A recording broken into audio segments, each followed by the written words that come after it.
we'll be talking about central ideas. These are worth about 22 points on the SAT. Our approach today, as always, will be to look out how to identify central idea questions, build a formula to solve these questions, and solve a practice question. How to identify these? These will always ask what the main or the central idea of the passage is when it's asking the question below the passage. So that's an easy way to know when it's a central idea question. So here's the formula we'll use, and just like a math formula, every time you see this question, you should apply the same formula. So step 1, read and be able to paraphrase each sentence of the passage.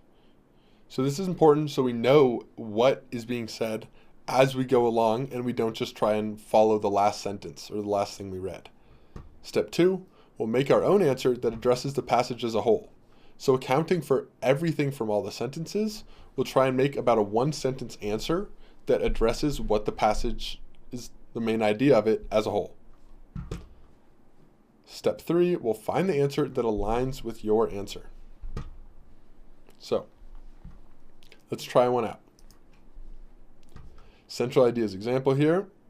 Step 1, we'll read and be able to paraphrase each sentence of the passage. Okay, so sentence 1.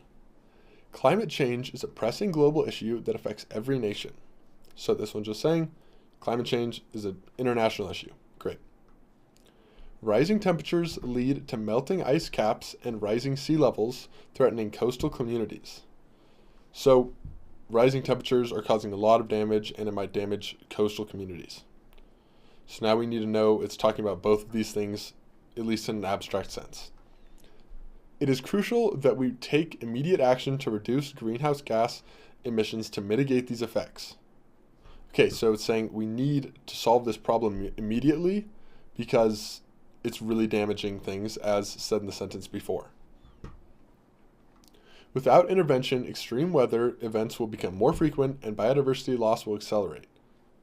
Okay, so this one is saying we have to solve it or it's going to get worse and worse. Collaborative global efforts are essential to address this crisis effectively.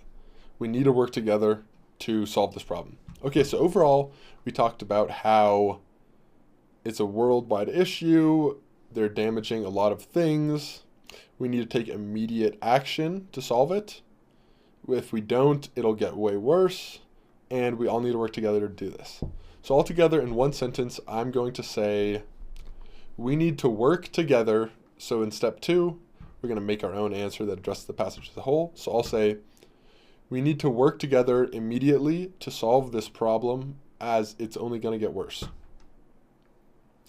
So now I'm going to try and find an answer that aligns with this. So let's look at these. Climate change is a problem for coastal communities. Yes, but I needed to talk about the immediate action we need to take. B, greenhouse gas emissions significantly impact climate change. Once again, that's true, but both of these answers are just talking about one singular sentence of the passage. C, immediate action is necessary to combat the global effects of climate change.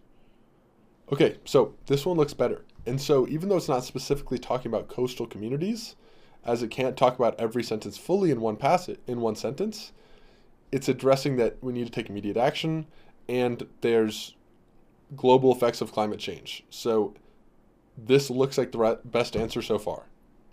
D, rising temperatures have monumental effects on the environment. Okay, once again, this is true, but it's just talking about part of it. It's not talking about how we need to intervene, which was a main focus point of this passage. So C is the only one that talks about the overall effects and immediate action.